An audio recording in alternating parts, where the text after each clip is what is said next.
नमस्कार, स्वागत है आप सभी का इंडिया न्यूज के डिजिटल प्लेटफॉर्म पे। बिहार की बड़ी खबरों पर विस्तार से चर्चा करेंगे। मैं हूं प्रियांशी। बिहार सरकार के मंत्री के बेटे ने ठेकेदार को दी बड़ी धमकी, कहा टेंडर उठाओ नहीं तो जान से मार दूंगा। बिहार सरकार में गन्ना मंत्री कृष्णानंद पासवान के बेटे पर बड़ा आरोप है। टेंडर विवाद को लेकर ठेकेदार व पैक्स अध्यक्ष ने आरोप लगाया है। इतना ही नहीं, इसके लिए थाने में आवेदन भी की गई है। अब ठेकेदार जान बचाने के लिए पुलिस से गुहार लगा रहे हैं। बताया जा रहा है कि अग्रवाल वार्ड संख्या 38 निवासी संजीव कुमार सिंह उर्फ टूनी सिंह ने नगर थाने में आवेदन दिया है। संजीव ने हरसिद्धि के विधायक व गन्ना मंत्री कृष्णनंद पासवान के बेटे कुंदन कुमार, खजूरिया निवासी राहुल सिंह, राहुल मुखिया, अवनीश कुमार उर्फ सिगरेट सिंह और अग्रवाल वार्ड 37 निवासी विकास सिंह को नामजद अभियुक्त बनाया है। मामले में संजीव कुमार सिंह ने आवेदन में बताया है कि वह पहाड़पुर थाना अंतर्गत इब्राहिमपुर निवासी राधा मोहन सिंह का पुत्र है। वर्तमान में मोतिहारी के अग्रवा में रहता है। वह पहाड़पुर पश्चिम सिसवा पंचायत का पैक्स अध्यक्ष भी है और ठेकेदारी भी करता है। मामला आरडब्ल्यू मोतिहारी डिवीजन एवं अरेरा डिवीजन में टेंडर डालने से उत्पन्न हुआ। संजीव ने बताया कि मैंने मोतिहारी डिवीजन में 2 फरवरी को और अरेरा डिवीजन में 11 अप्रैल 24 को टेंडर डाला था। यह टेंडर में शुभम बिल्डर के नाम से है। संजीव कुमार सिंह ने बताया कि उसके मोतिहारी स्थित आवास पर कुछ अज्ञात अपराधी आए और इसको पूरे परिवार को जान से मारने की धमकी देकर चले गए। इसका फुटेज सीसीटीवी कैमरे में कैद है। इसके बाद मैंने पुलिस से न्याय की गुहार लगाई। पुलिस ने 14 अगस्त को प्राथमिकी दर्ज कर ली और जांच में जुट गई है। आरोप की हरसिद्धि के विधायक कृष्णनंद पासवान के पुत्र कुंदन कुमार के द्वारा इसको पहले भी जान से मारने की धमकी दी जा चुकी है। इसको 2 प्राथमिक नगर थाना मोतिहारी में उनके द्वारा दर्ज कराई जा चुकी है। वहीं पुलिस इस मामले में कार्रवाई की बात कर रही है। अब रुक करते अगली खबर का। पश्चिम बंगाल में महिला डॉक्टर के साथ हैवानियत के विरोध में बिहार के सभी अस्पतालों में शनिवार की सुबह 6 बजे से रविवार की सुबह 6 बजे तक ओपीडी सेवा और सामान्य कार्य ठप रहेंगे। इमरजेंसी सेवा चालू रहेगी। गंभीर मरीजों का इलाज होगा। कोलकाता में अर्जिकर मेडिकल कॉलेज की पीजी छात्रा की दुष्कर्म के बाद हत्या के विरोध में चिकित्सक संघ ने एक फैसला लिया है। इसके पहले भी 14 अगस्त को अस्पतालों में ओपीडी सेवा ठप की गई थी। वेस्ट बंगाल में महिला डॉक्टर से हैवानियत पर बिहार के डॉक्टर काफी गुस्से में हैं। कोलकाता के आरजी कर मेडिकल कॉलेज में एक महिला डॉक्टर से बदमाशों ने पहले रेप किया और फिर हत्या कर दी। अपनी सुरक्षा को लेकर देश भर के डॉक्टर आंदोलन पर उतर गए हैं। इंडियन मेडिकल एसोसिएशन IMA के कार्य बहिष्कार की घोषणा का बिहार स्वास्थ्य सेवा संघ ने भी समर्थन किया है। शुक्रवार को प्रेस कॉन्फ्रेंस में IMA के पूर्व राष्ट्रीय अध्यक्ष डॉक्टर सहजानंद प्रसाद सिंह और पूर्व प्रदेश अध्यक्ष डॉक्टर अजय कुमार ने कहा कि सरकारी के साथ ही निजी और कॉरपोरेट अस्पतालों में भी ओपीडी सेवाएं बंद रहेंगी। उन्होंने कहा कि ड्यूटी के दौरान चिकित्सकों पर लगातार हमले होते रहे हैं। चिकित्सकों की सुरक्षा के लिए सरकार की ओर से कोई कारगर कानून नहीं है। इसीलिए पूरे देश के चिकित्सकों की सुरक्षा के लिए राष्ट्रीय स्तर पर कड़े कानून बने ताकि डॉक्टर निर्भय होकर अपना कार्य कर सके। बिहार स्वास्थ्य सेवा संघ के महासचिव डॉक्टर रणजीत कुमार ने बताया कि संघ की कोर कमेटी की बैठक में IMA के ओपीडी बंद का समर्थन करने का निर्णय लिया गया है। स्वास्थ्य कर्मियों की सुरक्षा के लिए तुरंत केंद्रीय कानून लागू की जाए। मौके पर IMA के प्रदेश अध्यक्ष doctor AN Rai, doctor Amit Sinha, doctor Sunil Kumar, doctor Santosh Kumar Singh, doctor Mahesh Prasad, doctor Rohit Kumar आदि मौजूद थे। अब रुक करते अगली खबर का। राष्ट्रीय जनता दल RJD के सुप्रीमो लालू प्रसाद यादव एक बार फिर विदेश दौरे पर सिंगापुर जाएंगे। RJD अध्यक्ष गुरुवार सुबह अपनी पत्नी एवं पूर्व मुख्यमंत्री राबड़ी देवी के साथ पटना से दिल्ली के लिए रवाना हुए। दिल्ली में उनका रूटीन हेल्थ चेकअप होगा। इसके बाद वहां से सिंगापुर के लिए रवाना होंगे। सिंगापुर में भी उनका रूटीन चेकअप किया जाएगा। बता दें कि दिसंबर 2022 में लालू का किडनी ट्रांसप्लांट हुआ था। लालू प्रसाद यादव की बेटी रोहिणी आचार्य अपने पति एवं बच्चों के साथ सिंगापुर में रहती हैं। रोहिणी ने ही अपने पिता को किडनी दान कर नजीर पेश की थी। इसके बाद इस साल हुए लोकसभा चुनाव में रोहिणी ने सक्रिय राजनीति में एंट्री भी की और सारण सीट से आरजेडी के टिकट पर चुनाव लड़ा।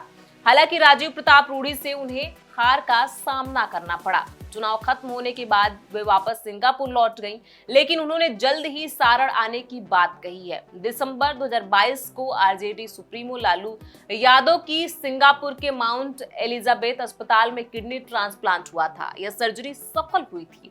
इसके बाद कुछ महीनों तक लालू ने घर में ही रहकर आराम किया एवं डॉक्टरों की सलाह पर सार्वजनिक कार्यक्रमों से दूरी बनाए रखी। अब लालू यादव स्वस्थ हैं, हालांकि डॉक्टर्स ने उन्हें समय समय पर रूटीन चेकअप की सलाह दी है। इसी सिलसिले में वे फिर से सिंगापुर जा रहे हैं। अब रुक करते अगली खबर का। बिहार के ग्रामीण क्षेत्रों में मुख्यमंत्री सेतु निर्माण योजना फिर से शुरू होगी। सीएम नीतीश कुमार ने शुक्रवार को पटना के एक अड़े मार्ग स्थित संकल्प में ग्रामीण कार्य विभाग की समीक्षा के दौरान अधिकारियों को इस योजना को फिर से शुरू करने का निर्देश दिया। उन्होंने कहा कि ग्रामीण क्षेत्रों में इसकी उपयोगिता देखते हुए इसे फिर से शुरू किया जाए। मुख्यमंत्री नीतीश कुमार ने कहा कि साल 2005 में सत्ता में आने के बाद राज्य में हमने बेहतर सड़क और पुल पुलियों का निर्माण कराया है। सिर्फ बेहतर सड़क और पुल पुलियों का निर्माण कराना ही नहीं है, बल्कि उसका अच्छे से मेंटेनेंस भी उतना ही जरूरी है।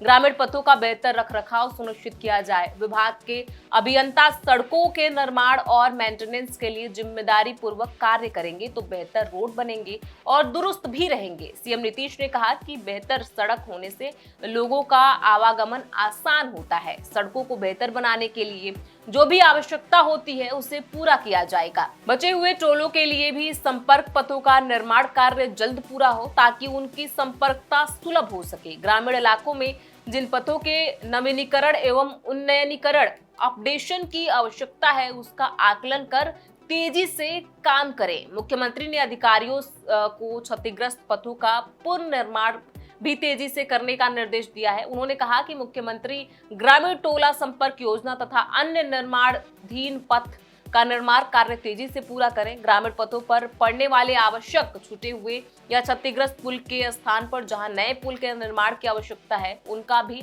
निर्माण कराया जाए। नीतीश सरकार गठित होने के बाद मुख्यमंत्री सेतु निर्माण योजना की शुरुआत हुई थी। इसके तहत 25 लाख की योजनाओं के निर्माण कार्यों की मंजूरी जिलों में ही मिल जाती थी। इस राशि से अधिक की योजनाओं को पुल निर्माण निगम के माध्यम से कार्यान्वित किया जाता था। बाद में इसे 2016 में बंद कर दिया गया। इसके बाद पथ निर्माण विभाग की जरूरतों के अनुसार निगम पुलों का निर्माण कराया गया था। वहीं ग्रामीण कार्य विभाग अपनी जरूरतों के अनुसार काम करता रहा था। अब रुक करते हैं अगली खबर का। बिहार में पुल गिरने की घटनाएं थमने का नाम नहीं ले रही हैं। इस बीच भागलपुर जिले में निर्माणाधीन अगुवानी पुल का एक हिस्सा फिर से क्षतिग्रस्त हो गया। बताया जा रहा है कि गंगा नदी में उफान के चलते पुल के एक पिलर का जमीनी भाग बह गया। वह पिलर 2 साल पहले क्षतिग्रस्त हो गया था। इसके बाद पिछले महीने ही उसकी कटिंग की गई थी। हादसा पिलर संख्या 9 और 10 के बीच हुआ।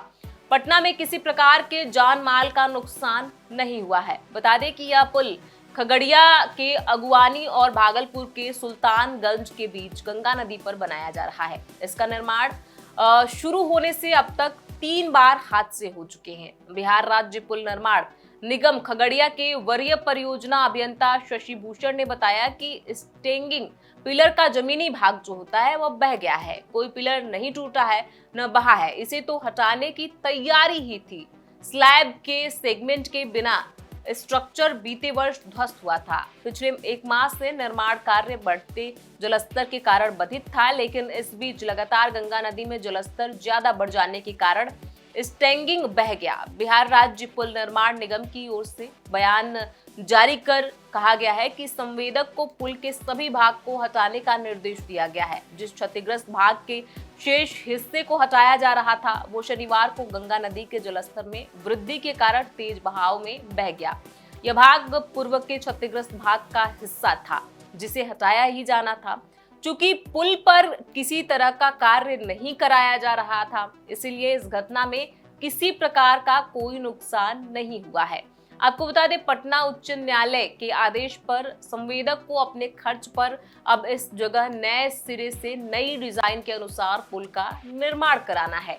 डिजाइन की मंजूरी नहीं मिली है। मंजूरी मिलने के बाद ही पुल का निर्माण कार्य शुरू किया जाएगा।